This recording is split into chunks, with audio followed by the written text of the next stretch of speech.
கர்த்தருக்குள் மிகவும் பிரியமானவர்களே, உங்கள் யாவரையும் அருமை இரட்சகர் இயேசுவின் நாமத்திலே வாழ்த்துகின்றேன்.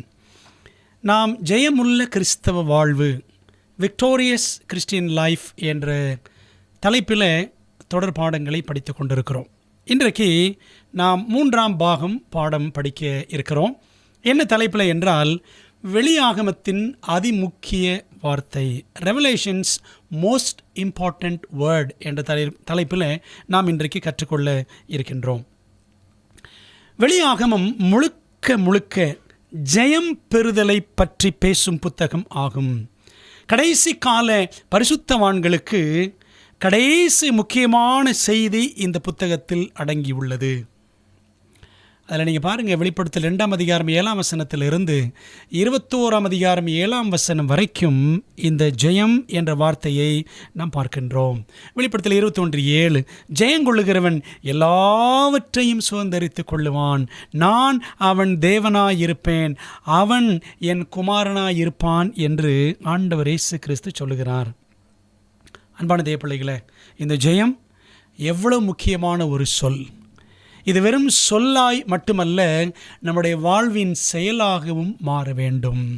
ஆகவே தான் இந்த ஜெயம் குறித்த பாடங்களை நாம் இந்த வெளிப்படுத்தின விசேஷத்திலிருந்து படித்து கொண்டிருக்கிறோம். ப்ராக்டிக்கல் ஸ்டடீஸ் ஃப்ரம் ரெவலேஷன், வெளிப்படுத்தலிலிருந்து நடைமுறை பாடங்கள் என்று கற்றுக்கொள்கிறோம். இந்த நாளிலே ஜெபத்தோடு நாம் பாடத்தை படிக்கலாமா? ஜெபம் செய்வோம். நல்ல தகப்பனே, உம்முடைய திருவசனத்தை திறந்து தியானித்து நாங்கள் பாடங்களை படிக்க காத்திருக்கிறோம். உம்முடைய நல்ல ஆவியானவர் கொண்டு எங்களோடு நீர் பேசி சத்தியத்தில் வழிநடத்தும்படி ஒப்புக் கொடுக்கிறோம். ஆண்டவரே, கர்த்தாவை சொல்லும் அடியார்கள் கேட்க ஆவலோடு காத்திருக்கிறோம். நீர் பெருக வேண்டும், நாங்கள் சிறுக வேண்டும். இயேசுவின் நாமத்தில் ஜெபிக்கிறோம் நல்ல பிதாவே, ஆமென். வேதாகமத்தில் ஜெயத்தின் புத்தகம் என்று ஒரு புஸ்தகத்தை நாம் சொல்லலாம். எப்படி நாம் புதிய ஏற்பாட்டில் ஜெயங்கொள் என்று வெளிப்படுத்தின் விசேஷம் பேசுகிறதோ, அதே போல பழைய ஏற்பாட்டிலும் ஜெயம் குறித்து பேசக்கூடிய ஒரு புத்தகம் இருக்கிறது. A book of victory, ஜெயத்தின் புத்தகம். பழைய ஏற்பாட்டில் எது என்று சொன்னால் யோசுவா புத்தகத்தை சொல்லுவார்கள். வெற்றிகளின் புத்தகம். Book of Joshua is known as the book of victories. நீங்கள் பாருங்கள், அடுத்தடுத்து வெற்றி மேல் வெற்றி என்று இஸ்ரவேல் ஜனங்கள் யோசுவாவின் தலைமையின் கீழே வெற்றி பெற்று கொண்டே செல்லுகிறதை நாம் இந்த புத்தகத்தில் படிக்கலாம். யோர்தான் 2ஆக பிளக்கும், எரிகோவை அவர்கள் கைப்பற்றுவார்கள். அப்படி தொடர்ந்து 31 ராஜாக்களை வெல்லுவார்கள், ஆயை பட்டணத்தை பிடிப்பார்கள், அப்புறம் கானான் தேசத்தை பங்கிடுவார்கள். வெற்றி மேல் வெற்றி நிறைந்த புத்தகம்தான் யோசுவாவின் புத்தகம். அந்த வெற்றிகளை பெற்று இஸ்ரவேல் ஜனங்கள் கானான் தேசத்துக்குள் நுழைந்தார்கள். அதே போல கடைசி புத்தகமான வெளியாகம புத்தகமும் வெற்றிகளின் புத்தகம் என்றே நாம் சொல்லலாம். ஏனென்றால் ஜெயம் என்ற வார்த்தை இந்த வெளிப்படுத்தின விசேஷத்தில் திரும்ப வருகிறதை நாம் பார்க்கிறோம். இந்த ஜெயம் என்பதற்கான கிரேக்க வார்த்தை என்னவென்றால் நிகாவ் என்ற ஒரு வார்த்தை. நீங்கள் அந்த ஸ்ட்ராங்ஸ் கன்கார்டன்ஸில் G3528 அந்த ரெஃபரன்ஸில் நீங்கள் பார்த்தீங்கன்னா அந்த வார்த்தை இருக்கிறதை நீங்கள் காணலாம். வெளிப்படுத்தின விசேஷத்தில் 22 அதிகாரங்களிலும் 17 தடவை இந்த நிகாவ் என்ற வார்த்தை திரும்ப வருகிறதாக நாம் பார்க்கின்றோம். இந்த ஜெயம் என்ற வார்த்தை ஆங்கில வேதாகமத்தில் 4 வெவ்வேறு விதமான வார்த்தைகளில் அங்கே பயன்படுத்தப்பட்டு இடம்பெற்றுள்ளது. வெளிப்படுத்தல் 2, 3ஆம் அதிகாரங்களில் ஓவர் கம் என்ற வார்த்தையை, 13ஆம் அதிகாரம், 21ஆம் அதிகாரம், இந்த அதிகாரங்கள் எல்லாம் ஓவர் கம், ஓவர் கேம் என்ற வார்த்தைகளை நாம் பார்க்கலாம். வெளிப்படுத்தல் 5ஆம் அதிகாரத்திலும் 12ஆம் அதிகாரத்திலும் ப்ரிவேல் என்ற வார்த்தையை நாம் என்ன செய்கிறோம் பார்க்கிறோம். வெளிப்படுத்தல் 6ஆம் அதிகாரத்தில் கான்க்வர் என்ற வார்த்தையை நாம் பார்க்கிறோம். வெளிப்படுத்தல் 15ஆம் அதிகாரத்தில் காட்டன் த விக்ட்ரி என்ற ஒரு வார்த்தையை, விக்ட்ரி என்ற ஒரு வார்த்தையை நாம் பார்க்கலாம். ஆகவே ஓவர் கம், ப்ரிவேல், கான்க்வர், விக்ட்ரி என்று 4 வித்தியாசமான ஆங்கில வார்த்தைகள் ஜெயம் என்பதற்கு பதிலாக ஆங்கிலத்தில் பயன்படுத்தப்பட்டிருக்கிறதை நாம் பார்க்கின்றோம். அன்பான தேவ பிள்ளைகளே, அப்போ யோசித்து பாருங்கள், இன்னும் சற்று ஆழமாக சொல்லப்போனால் வெளியாகமத்தின் 11,952 வார்த்தைகளில் ஆங்கில வேதாகமத்தின்படி மிக முக்கியமான ஒரு வார்த்தை ஜெயம் என்ற வார்த்தை என்பதில் எந்த விதமான சந்தேகமும் இல்லை. பாருங்கள், ஓவர் கம் என்ற வார்த்தை 11 தடவை இந்த வசனங்கள் எல்லாம் நீங்கள் பார்க்குறீங்க. ஓவர் கேம், ஜெயித்தார்கள் என்ற வார்த்தை 2 தடவை, ப்ரிவெயில்டு என்ற வார்த்தை 1 தடவை, காங்க்வரிங் 1 தடவை, காங்க்வர் என்ற வார்த்தை 1 தடவை, விக்ட்ரி என்ற வார்த்தை 1 தடவை. ஆக மொத்தம் 17 தடவை இந்த ஜெயம் என்ற வார்த்தை விதவிதமாக ஆங்கிலத்தில் நாம் வருகிறதை நாம் பார்க்கின்றோம். தமிழிலும் கூட ஜெயித்தார்கள், ஜெயங்கொள்ளுகிறவன், ஜெயங்கொள்ளவில்லை என்றெல்லாம் நாம் என்ன செய்யலாம், திரும்ப திரும்ப படிக்கலாம். அன்பான தேவ பிள்ளைகளே, அப்படியானால் நமக்கு ஒரு முக்கியமான பாடம் கிடைக்கிறது. ஜெயங்கொள்ளுதல் என்னும் சத்தியத்தை புரிந்து அப்படியே வாழ்பவர்கள் கண்ணாடி கடலருகே நிற்பார்கள். வெளிப்படுத்தல் 15:2 பாருங்க. அன்றியும் அக்கினி கலந்த கண்ணாடி கடல் போன்ற ஒரு கடலையும் மிருகத்திற்கும் அதன் சொரூபத்திற்கும் அதன் முத்திரைக்கும் அதன் நாமத்தின் இலக்கத்திற்கும் உள்ளாகாமல் ஜெயங்கொண்டவர்கள் தேவ சுரமண்டலங்களை பிடித்து கொண்டு அந்த கண்ணாடி கடல் அருகே நிற்கிறதையும் கண்டேன். அப்போது ஜெயம் பெறுகிறவர்கள் கண்ணாடி கடல் அருகே தேவ சுரமண்டலங்களை, வெற்றியின் குருத்தோலைகளை பிடித்து கொண்டு நிற்பார்கள் பரலோகத்தில் அப்படின்னு பார்க்குறோம். அதே சமயத்தில் இந்த ஜெயம் என்ற இந்த சத்தியத்தை புரிந்து கொள்ளாமல் அதன்படி நடவாமலும் தவறுகிறவர்கள் என்ன செய்வார்கள், அக்கினி கடலில் பிசாசுடன் பங்கடைவார்கள். வெளிப்படுத்தல் 20ஆம் அதிகாரம் சில வசனங்கள் பாருங்க. மேலும் அவர்களை மோசம் போக்கின பிசாசானவன் மிருகமும் கள்ளத்திற்கு தரிசியும் இருக்கிற இடமாகிய அக்கினியும் கந்தகமான கடலிலே தள்ளப்பட்டான். அவர்கள் இரவும் பகலும் சதா காலங்களிலும் வாதிக்கப்படுவார்கள். 20ஆம் அதிகாரம் 14-15 வசனங்கள். அப்பொழுது மரணமும் பாதாளமும் அக்கினி கடலிலே தள்ளப்பட்டன. இது 2ஆம் மரணம். ஜீவ புஸ்தகத்தில் எழுதப்பட்டவனாக காணப்படாதவன் எவனோ அவன் அக்கினி கடலில் தள்ளப்பட்டான். அப்போ பாருங்க, ஜெயம் பெறுகிறவர்கள் கண்ணாடி கடலருகே, ஜெயம் பெற தவறுகிறவர்கள் அக்கினி கடலிலே பிசாசுடன் பங்கடைவார்கள் என்பதை வேதம் மிக தெளிவாக சொல்லுகிறது. அப்படியானால் படைக்கப்பட்ட எல்லா ஜீவராசிகளுமே, மனிதனானாலும் சரி, தூதர்கள் ஆனாலும் சரி, எல்லாருக்குமே ஜெயம் மிகவும் அவசியம் என்பதை நமக்கு வெளிப்படுத்தின விசேஷம் கற்றுக் கொடுக்கிறது. பாருங்களேன், ஏன் தூதர்களையும் சேர்த்து சொல்லுகிறேன் என்று சொன்னால், வெளிப்படுத்தல் 12ஆம் அதிகாரம் 7-8 வசனங்கள் படித்து பாருங்கள். லூசிஃபரோடு ஒரு கூட்டம் தூதர்கள் சேர்ந்து கொண்டார்கள். அவர்கள் ஜெயங்கொள்ளவில்லை. தூதர்களும் ஜெயிக்க வேண்டும். மனிதர்கள் ஒவ்வொருவரும் தனிப்பட்ட முறையில் ஜெயிக்க வேண்டும் என்பதை வெளிப்படுத்தல் 2ஆம் அதிகாரம் 3ஆம் அதிகாரத்தில் நாம் படிக்கின்றோம். பிரியமான தேவ ஜனங்களே, இந்த வெளியாமத்தை நாம் படித்தோம் என்றால் ஜெயம் யார் யாருக்கு என்பதை நாம் பார்க்கலாம். யார் யாருக்கெல்லாம் ஜெயம், விக்ட்ரி டு ஹூம் என்ற ஒரு பட்டியலை நாம் பார்க்க முடியும்.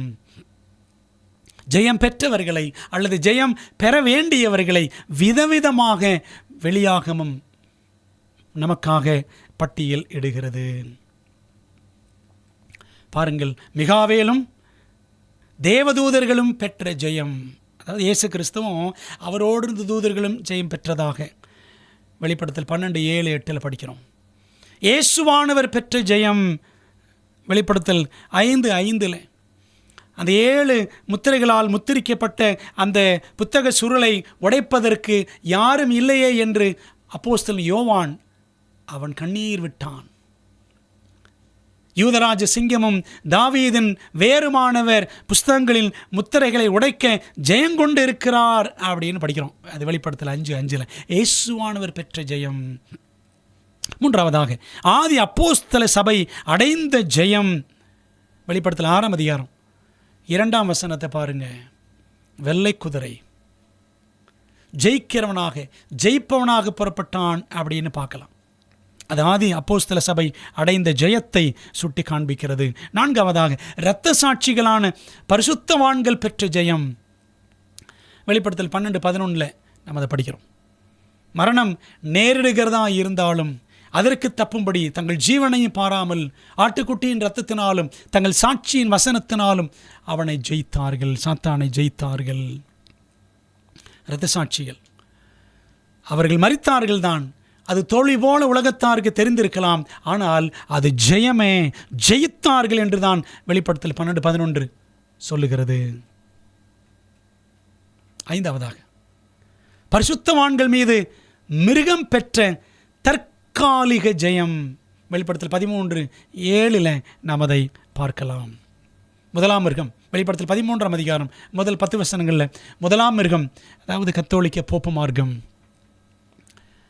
பரிசுத்தவான்கள் மீது, சத்தியத்தை பின்பற்றுகிறவர்கள் மீது பெற்ற தற்காலிக ஜெயம் என்று நாம் பார்க்கிறோம். ஆறாவதாக, பரிசுத்தவான்கள் தனித்தனியாக பெற வேண்டிய ஜெயம். வெளிப்படுத்தல் 2ஆம் அதிகாரம் 3ஆம் அதிகாரங்களிலும் 21ஆம் அதிகாரம் 7ஆம் வசனத்திலும் நாம் பார்க்கிறோம். ஏழாவதாக, கடைசியாக, கடைசி கால மீதமானவர்கள் மிருகத்தின் மீது பெற வேண்டிய ஜெயம் என்று வெளிப்படுத்தல் 15:2 சற்று முன்பாக நாம் அந்த வசனத்தை வாசித்தோம் அல்லவா? இப்படி விதவிதமாக யார் யாரெல்லாம் வெற்றி பெற்றார்கள், வெற்றி பெற வேண்டும் என்பதை ஒரு முழு நீள பட்டியலாக, முழு நிறைவாக 7 காரியங்களை நாம் பார்க்கின்றோம். அன்பானவர்களே, இப்போ கேள்வி, எப்படி ஜெயம் பெற்றார்கள்? ஹவு டிட் தே ஓவர்கம் என்பதை நான் பார்க்கணும். 7 காரியங்களை பார்த்தோமே. யார் யாரெல்லாம் ஜெயம் பெற்றார்கள், எப்படி ஜெயம் பெற்றார்கள் பாருங்க. மிகாவேல் மற்றும் தேவ தூதர்களின் ஜெயம் எப்படி என்றால் நமக்கு தெரியும். இந்த உலகமெல்லாம் படைக்கப்படுவதற்கு முன்பதாக, மனுக்குலம் படைக்கப்படுவதற்கு முன்பதாக வானத்திலே யுத்தம் உண்டாயிற்று. வெளிப்படுத்தல் 12:7 பார்க்கிறோம். அது எப்பொழுது அந்த யுத்தம் உண்டாயிற்று, அதுக்கு நமக்கு காலக்கணக்கெல்லாம் நமக்கு தெரியாது. ஆனால் பரலோகத்தில் ஒரு யுத்தம் உண்டாயிற்று. லூசிஃபர், அழகான தூதன், ஞானமுள்ள தூதன், அவனுக்குள்ள பெருமை வந்துவிட்டது, மேட்டிமை அவனுக்குள்ளாக வந்துவிட்டது. எசேக்கியேல் 28ஆம் அதிகாரம், ஏசாயா 14ஆம் அதிகாரத்தில் நாம் எல்லாம் இதை குறித்து என்ன செய்கிறோம், படிக்கிறோம். ஆகவே என்ன நடக்கிறது என்று சொன்னால், லூசிஃபர் ஒரு கூட்டம் தூதர்களை தன் பக்கமாக, 3/1 தூதர்களை தன் பக்கமாக சேர்த்து கொண்டு தேவராஜ்யத்துக்கு எதிராக அவன் யுத்தம் செய்கிறான். தேவனுடைய சட்டத்திட்டங்கள் எல்லாம் கடைபிடிக்க வேண்டிய அவசியம் இல்லை, அவருடைய கற்பனைகள் கட்டாயம் அல்ல என்றெல்லாம் சொல்லி அவன் யுத்தத்தை தொடுக்க ஆரம்பித்தான். நீதியின் பக்கம் அவன் நிற்கவில்லை.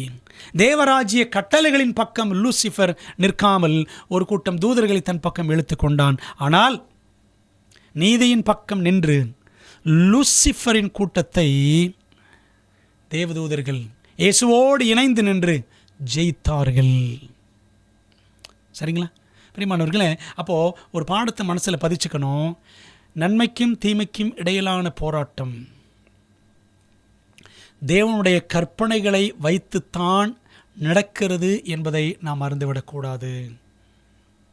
அப்போ சாத்தான் என்ன செய்கிறான், தேவராஜ்யத்துக்கு எதிராக தேவனுடைய ராஜ்யத்தின் ஆதாரமான கட்டளைகள். நீங்கள் பாருங்கள், சங்கீதம் 89:14 வசனத்தையும், சங்கீதம் 119, 172 வசனத்தையும் படித்து பாருங்கள். தேவனுடைய ராஜ்யத்தின் ஆதாரம் அவருடைய கற்பனைகள் என்பது நமக்கு விளங்கும். ஆகவே தேவனுடைய ராஜ்யத்தின் கட்டளைகளின் பக்கம் நின்று மிகாவேலும் தேவதூதர்களும் ஜெயித்தார்கள். இரண்டாவதாக, இயேசு கிறிஸ்துவின் ஜெயம். இயேசு கிறிஸ்து வெற்றி பெற்றார் என்று நாம் படிக்கிறோம். எப்படி அவர் வெற்றி பெற்றார்? இந்த மாபெரும் போராட்டத்தில் சத்துருவாகிய சாத்தானை அவர் வசனத்தால், தேவ வசனத்தால் ஜெயித்தார் என்பதை மத்தேயு 4ஆம் அதிகாரம் முதல் 11 வசனங்கள் நமக்கு தெரியும். இயேசுவானவர் வனாந்திரத்தில் சந்தித்த 3 சோதனைகள், அங்கு மட்டுமல்ல எவ்விடங்களிலும் சாத்தானை இயேசுவானவர் ஜெயித்ததாகவே நாம் என்ன செய்கிறோம், காண்கிறோம். இயேசுவானவர் வசனத்தினால் பிசாசை ஜெயித்தார். ஆதி அப்போஸ்தல சபையின் ஜெயம் எப்படி இருந்தது அப்படின்னா, உயிர் கொடுத்து உயிர் தெளிந்து உயரே சென்று உன்னதங்களில் விற்றிருக்கும் புது உடன்படிக்கையின் மத்தியஸ்தராம் இயேசுவில் கொண்டிருக்கும் விசுவாசம் மற்றும் பரிசுத்த வாழ்வின் மூலமாக ஆதி சபையார் ஜெயித்தனர். அன்பான தேவ பிள்ளைகளே, பாருங்கள், இயேசுவில் கொண்டிருக்கும் விசுவாசம் என்ன? அப்போஸ்தலர் 2:42, அவர்கள் அப்போஸ்தலருடைய உபதேசத்திலும் அந்நியோன்யத்திலும் அப்பம் பிட்குதலிலும் ஜெபம் பண்ணுதலிலும் உறுதியாய் தரித்திருந்தார்கள். ஆண்டவர் இயேசு கிறிஸ்து கற்றுக் கொடுத்த உபதேசங்கள் அதெல்லாம் அப்போஸ்தலர்களும் போதித்தார்கள். ஆகவே அந்த சத்தியத்தில் உண்மையாய் நிலைத்திருந்தார்கள் ஆதி சபையார். மட்டுமல்ல, நம்ம பார்க்கணும்ல, வெள்ளை குதிரை, வெளிப்படுத்தல் 6ஆம் அதிகாரம் முதல் 2 வசனங்கள், ஆண்டவர் இயேசு கிறிஸ்து முதலாம் முத்திரை உடைத்த பொழுது, 7 முத்திரைகளில் முதலாம் முத்திரை உடைத்த உடனே ஒரு வெள்ளை குதிரை வந்தது. அப்படின்னு என்ன அர்த்தம்? திருச்சபை பரிசுத்தமாய் முன்னேறி சென்றது என்று நாம் இங்கே பார்க்கின்றோம். ஆகவே ஆதி திருச்சபை ஜெயிக்கிற ஒரு சபையாக அது முன்னேறி சென்றது. 1ஆம் நூற்றாண்டின் முடிவில் 60 லட்சம் கிறிஸ்தவர்கள் ரோமாபுரி முழுவதும் பெருகியிருந்ததாக சரித்திரத்தில் நாம் படிக்கின்றோம். ஜெயிக்கிறவனாக ஜெயிப்பவனாக புறப்பட்டான் என்று வெளிப்படுத்தல் 6:2 படிக்கிறோம் அல்லவா? ஆதி திருச்சபையின் ஜெயத்தை இப்படி நாம் படிக்கின்றோம். எப்படி ஜெயம் பெற்றார்கள் வெளிப்படுத்தலின் பரிசுத்தவான்கள், அப்படி வரிசையாக படிச்சுட்டு இருக்கிறோம். 4வது, இரத்த சாட்சிகளான பரிசுத்தவான்கள் பெற்ற ஜெயம் எப்படி நான் பார்த்தோம் அல்லவா? வெளிப்படுத்தல் 12ஆம் அதிகாரம் 11ஆம் வசனத்தில், இயேசுவின் இரத்தத்தினால் தங்கள் சாட்சியின் வசனத்தினால் சாத்தானை ஜெயித்தார்கள்.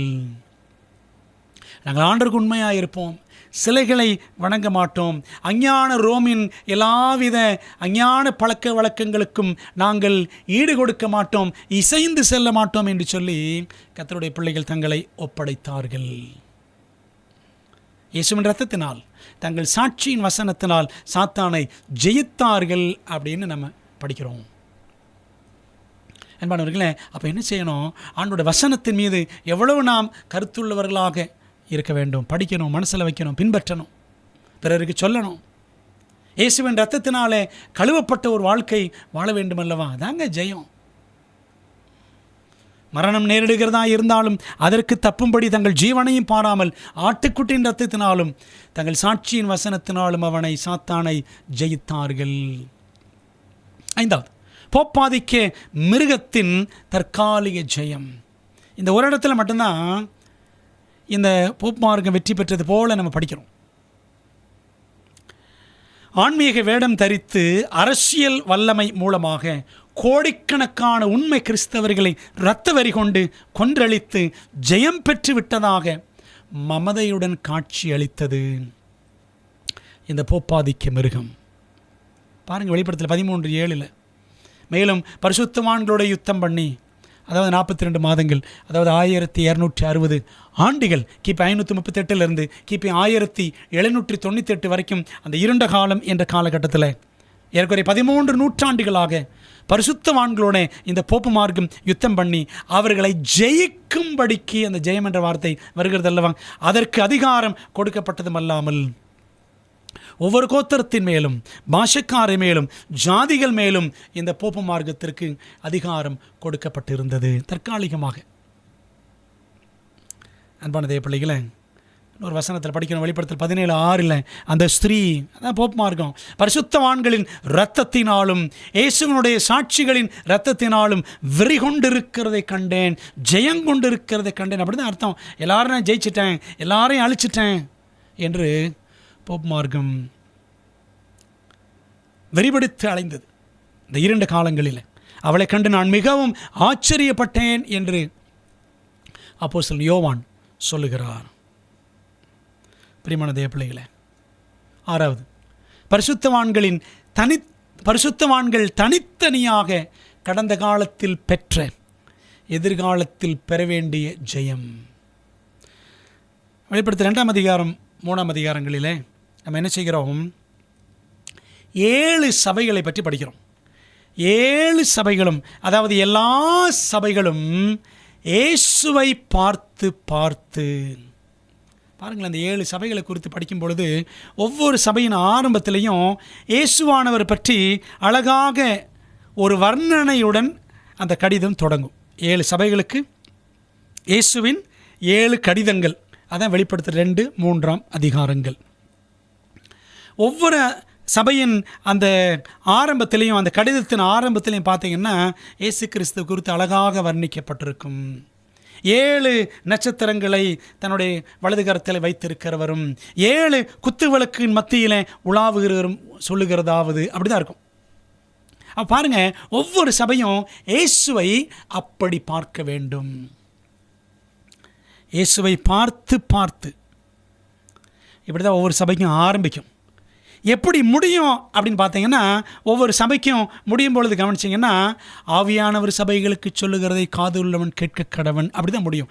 இயேசுவை பார்த்து பார்த்து ஆவியானவர் குரலை கேட்டு கேட்டு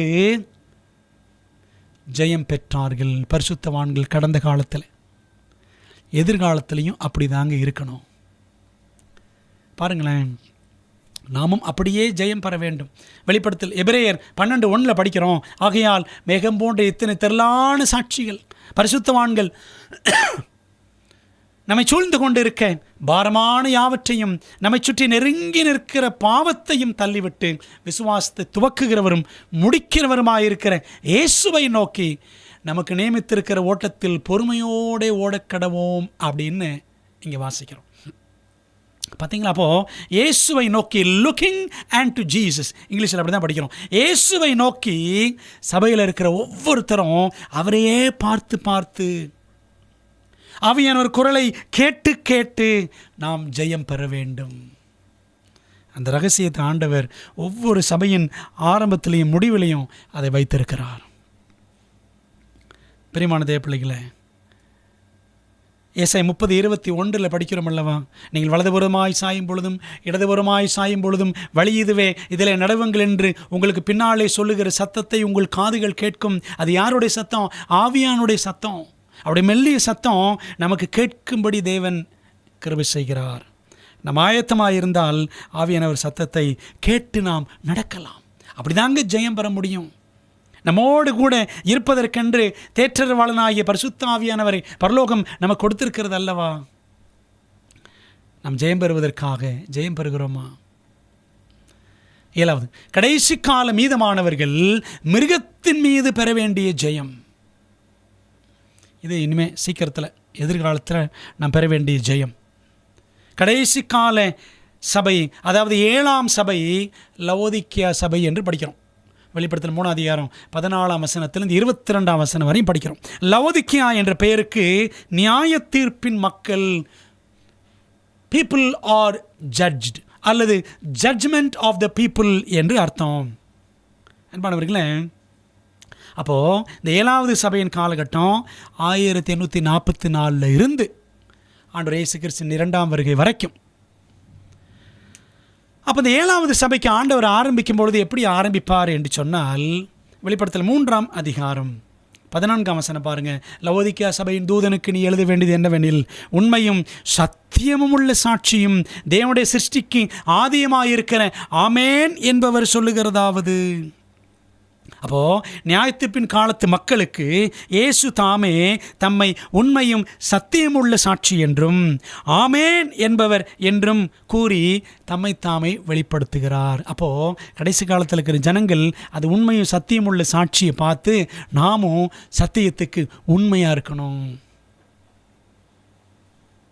அவரையே நோக்கி பார்த்து அவருடன் நெருங்கிய உறவில் வளர்ந்து அவரது குணங்களை பிரதிபலித்து அவருக்கு முன்பாக நாற்றமாக அல்ல நறுமணமாக வாழ்ந்து நாம் ஜெயக்கிறிஸ்தவர்களாக விளங்கி அவரை மகிமைப்படுத்த வேண்டும். பாருங்களேன், இந்த 7வது சபையில் ஆண்டு சொல்லியிருப்பார், உன்னை வாந்தி பண்ணி போடுவேன்,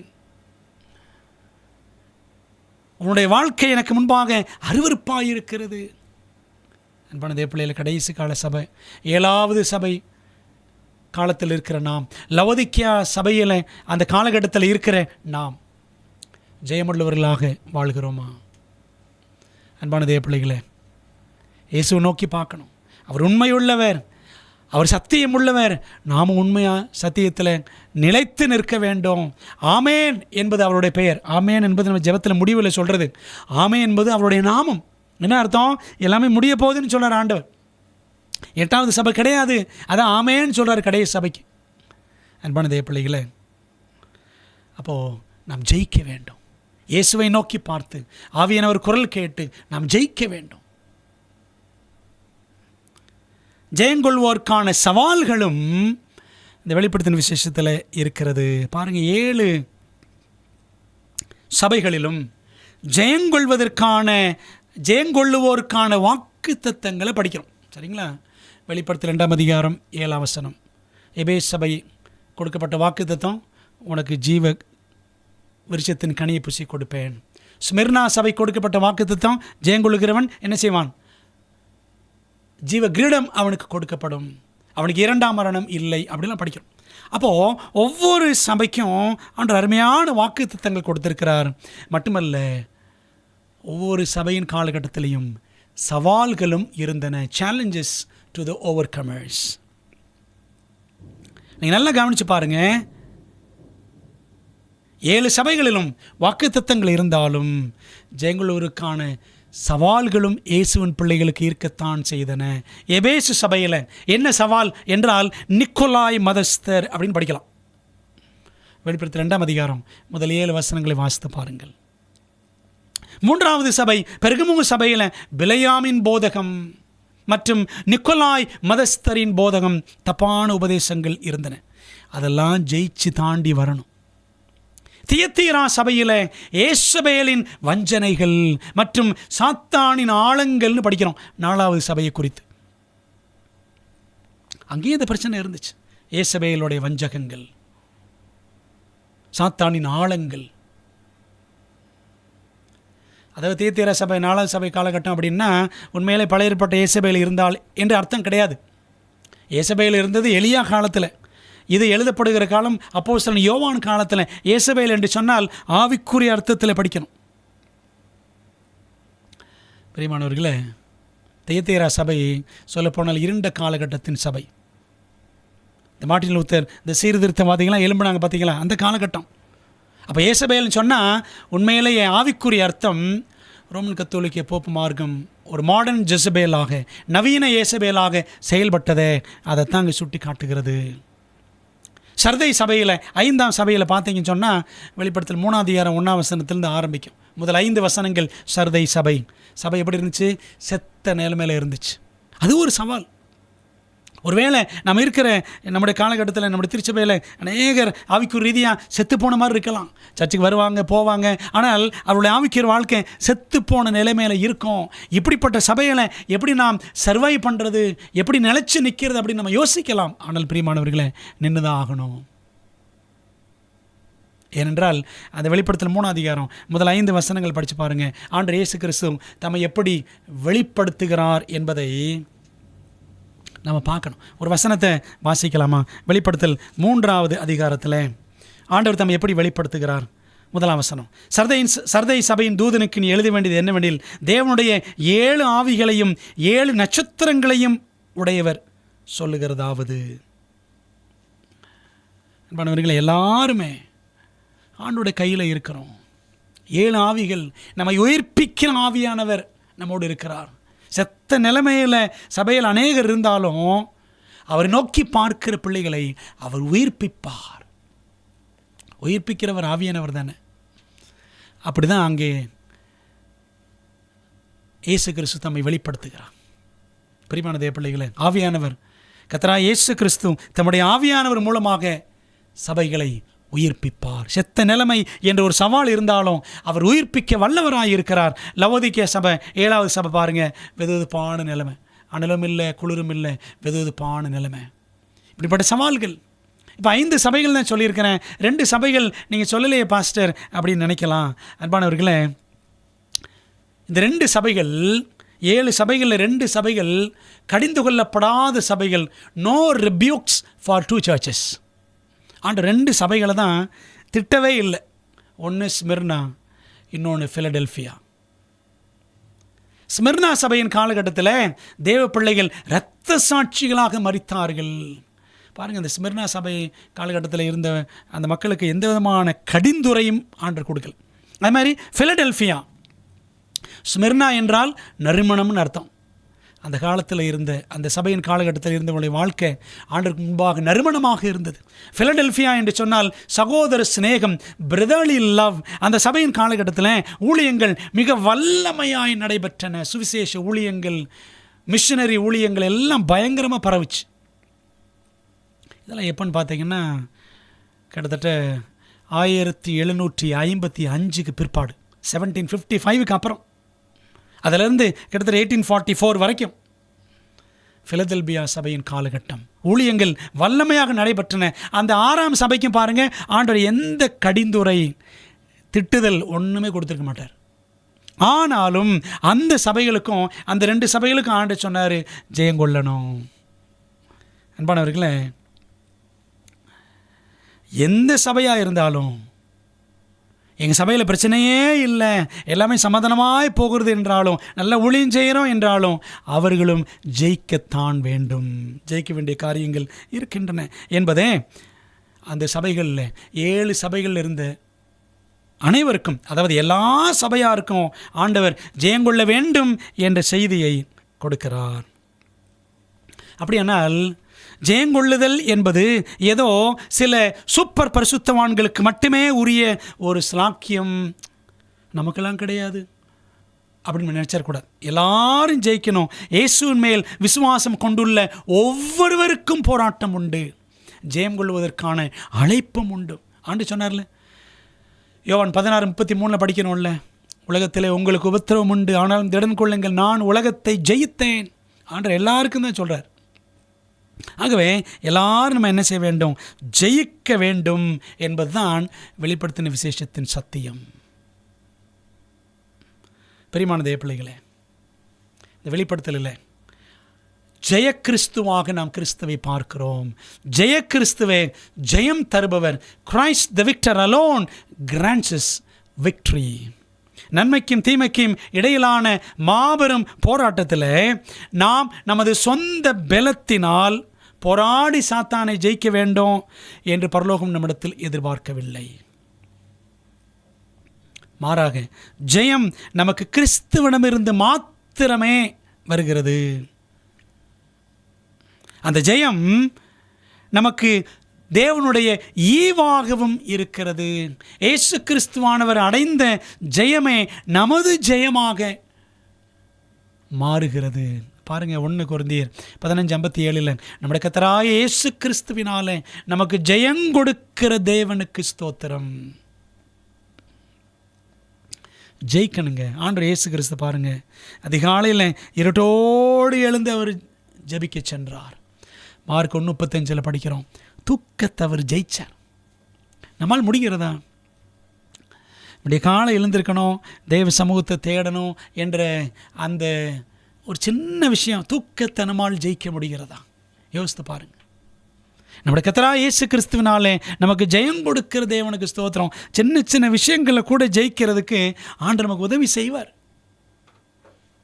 நீங்கள் அலாரம் செட் பண்ணணும் அவசியமே கிடையாது. உங்கள் மனதில், ஆண்டவரே அதிகாலை நான் எழுந்திருக்கணும்ப்பா, உண்மை தேடணும் அப்படின்னு சொல்லிட்டு மனதில் ஒரு தீர்மானத்தோடு நீங்கள் படுக்கைக்கு சென்று பாருங்களேன். அதிகாலையில் எழுந்திருக்கிறதுக்கு ஆண்டவர் உங்களுக்கு அருமையாக உதவி செய்வார். அநேகர் என் இடத்துல சொல்லியிருக்கிறாங்க, கரெக்டாக பாஸ்டர் என்னை ஆண்டவர் அப்படியே கால் இப்படி தட்டி விட்ட மாதிரி இருக்கும், நான் எந்திரிச்சிருவேன் அப்படின்னு சொல்லுவாங்க. நானும் பல நேரங்களில் களைப்போடு படுக்க செல்வேன். ஆண்டவர் அதிகாலை எழுந்திருக்கணுமே அப்படின்னு சொல்லி ஜெபிச்சுட்டு ஆண்டவர்கிட்ட ஒப்படைத்து செல்லும் பொழுது ஆண்டவர் அழகாக அதிகாலையில் எழுப்பிவிட்டுருவார். கிறிஸ்துவானவர் அந்த காரியத்தில் எவ்வளவு தீவிரமாக இருந்தார், நமக்கு முன்மாதிரியாக இருக்கிறார். ஜெபஜீவியத்தில் யோசித்து பாருங்கள், நாம் எப்படி இருக்கிறோம்? ஜெபஜீவியம் சரியாக இருந்தால் ஜெயஜீவியம் நம்முடையதாக இருக்கும். ஜெயமோ கர்த்தரால் வரும். நீதிமொழிகள் 21:31 படிக்கிறோம். இது ஏதோ பரீட்சை எழுதுகிற பிள்ளைகளுக்கு மட்டும் இருக்கிற வசனம் நினச்சிடக்கூடாது. இது எல்லாருக்குமே ஜெயமோ கர்த்தரால் வரும். ஒரு சம்பவத்தை சொல்லி நான் நிறைவு செய்ய இருக்கிறேன். 2ஆம் உலகப் போர் நடைபெற்ற காலகட்டம். ஒரு பக்கம் இங்கிலாந்து, இன்னொரு பக்கம் ஜெர்மனி. இங்கிலாந்து தேசத்தில் வின்ஸ்டன் சர்ச்சில் பிரதமராக இருந்த ஒரு சூழ்நிலை. 1939 வருஷத்திலிருந்து 1945 வருஷம் வரைக்கும் செகண்ட் வேர்ல்டு வார். இரண்டாம் உலகப்போர் 1939 to 1945. அந்த காலகட்டத்தில் பார்த்தீங்கன்னா ஜெர்மனியின் சர்வாதிகாரியான ஹிட்லர் பயங்கர தீவிரமாக, அந்த இரண்டாம் உலகப்போருக்கு காரணமே ஹிட்லர் தான்.